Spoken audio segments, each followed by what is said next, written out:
উনি কি শেল্টার চালায় নাকি শেল্টার নামে বিরাট অত্যাচার করে উনি জানে।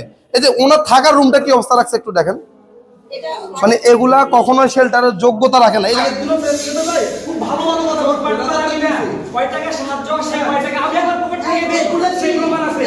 আমার আছে টরেভিনো, আপনার আছে তো? এটা হচ্ছে যে একটা শেল্টার, কিন্তু এটাকে শেল্টার না বলে আমরা ময়লার ভাগার বলতে পারি, কখনো একটা শেল্টার হয় না।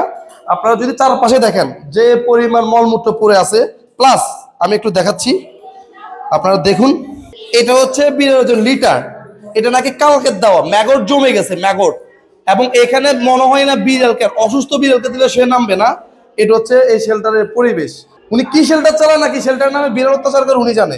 এই যে ওনার থাকার রুমটা কি অবস্থা রাখছে একটু দেখেন, মানে এগুলা কখনোই শেল্টারের যোগ্যতা রাখে না। এই যে আরেকটা রুম, এই যে আসেন একটু আসেন, কি পরিমাণ ময়লা আবর্জনা একটা শেল্টার রাখতেছে বলে বুঝাইতে পারবো না। ওয়াশরুম আছে, চাইলে পরিষ্কার করতে পারে, কিন্তু না। একজন দ্বারা এখানে আছে যে অসুস্থ বিড়ালগুলা, হ্যাঁ বন্দি করে রাখা হয়েছে, আমি খুলতে পারতেছি না। হ্যাঁ হ্যাঁ সেটা অসুস্থ বিড়ালটা।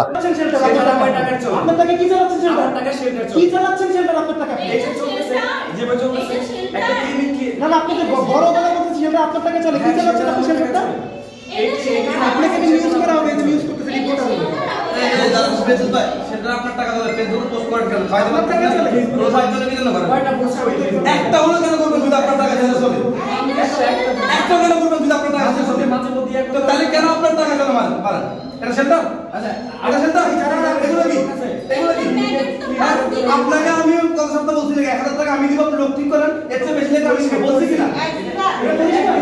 আমি বলছি এটা একদিন হয় কাকে শিখাচ্ছেন? এই রুমটা মোটামুটি পরিষ্কার আছে। আমি অসুস্থ, স্টিল অসুস্থ। আমি গতকাল এই রুমটা পরিষ্কার করছি, করার পর আমার শরীর আর কুলায় না, ঠিক আছে? আমি 1 মাস ধরে বিয়ে করছি আমার ওয়াইফকে নিয়ে। আমি হচ্ছে হসপিটাল থেকে আসার পর পরিষ্কার করার চেষ্টা করছি। আমার আছে টরেভিনো, আপনার আছে তো? এই শেল্টার আমি একাই চালাই, আমার হচ্ছে সহযোগী কেউ নাই। শেল্টার আমি একাই চালাই। আমি বিড়াল পালি হচ্ছে 10-12 বছর যাবত বিড়াল পালি। এই 10-12 বছরের মধ্যে আমি শেল্টার একাই যতটুকু পারি একাই পরিচালনা করি, আমার কোনো হেল্পিং হ্যান্ড নাই। আমি 10 বছর আমি আমার আর্থিক সাহায্যে চালাইছি। আমার দোকান ছিল, বেশ কয়েকটা ব্যবসা ছিল, কিন্তু এই খরচ একা চালানো যাচ্ছে না বলেই আমি এখন আমার বিজনেসগুলো নাই। আপাতত আমি 1 বছর ধরে মানুষের কাছে সাহায্য চাই। 85% খরচ আমার টাকায় চলে, কখনো কখনো 70% খরচ আমার টাকায় চলে, 35% খরচ আমি সাহায্যের টাকা নিয়ে শেল্টার চালাই। ও বলছে যে অভিযোগটা দিছে ওর শেল্টারে কেউ ওরে হেল্প করতেছে না, ও বলতেছে ক্লিন করে দেওয়ার জন্য। গত সপ্তাহ বা আরো 8-9 দিন আগে আমরা এখানে আসছি, ভিডিও প্রুফ আছে, সেম অবস্থা ছিল। আমি তাকে বলছি তুমি ক্লিনার ঠিক করে 1000 টাকা লাগবে, এর বেশি লাগলে আমি দিব। আমি ওর সাথে ফোনে কথা বলছিলাম আরো 15 দিন আগে, 15 দিন না আরো আগে, যে তোমার শেল্টারের মাসিক ভাড়া কত, খাদ্য খরচ কত। আরমান ভাই নামসব বলে দিলাম, ইউএস প্রবাসী, ওনার সাথে কথা হচ্ছে, উনি দিবে বলছে।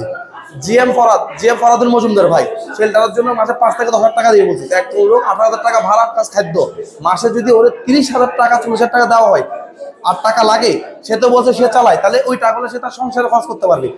আগে বললো তার ব্যবসা ছিল, ব্যবসা ধ্বংস হয়ে গেছে গা, তাহলে সে চালায় কিভাবে? তার ইনকাম নাই, চাকরি নাই, টাকা কি আকাশ থেকে আসে? এত যা বাটপারি করতেছে, মিথ্যা অভিযোগ, সে চাইলে আমি তাকে প্রমাণ সহ দিব। ওনার হচ্ছে পোস্টটা দেখে যখন শুনতে পেয়েছি এখানে অনেকগুলো বিড়াল হচ্ছে নিয়ে রাখা হয়েছে, খুবই বাজে কন্ডিশনে আছে, ঠিকমতো খেতে পারছে না, থাকতে পারছে না। একে তো যে ওনার আছে ওনার অবস্থাটাও খুব খারাপ। তো এটা সরাসরি দেখার জন্য, যাচাই করার জন্য আজকে আমরা এখানে এসেছি।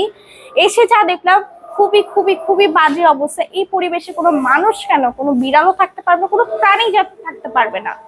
তো আমরা আজকে আসছি ওদেরকে উদ্ধার করার জন্য, দেখে বাকিটা আল্লাহ ভরসা। এখানে অনেকগুলো সিক বিড়াল আছে যেগুলো এসআইপি আছে, কিছু বিড়ালে হচ্ছে ঠান্ডার প্রবলেম আছে, কিছুটা আমরা ভ্যাকসিনেটেড পেয়েছি, আর বাকিগুলো কোনো ভ্যাকসিনেশনের কোনো কার্ড আমরা খুঁজে পাচ্ছি না বা ওনারা আমাদেরকে দিতে পারছে না।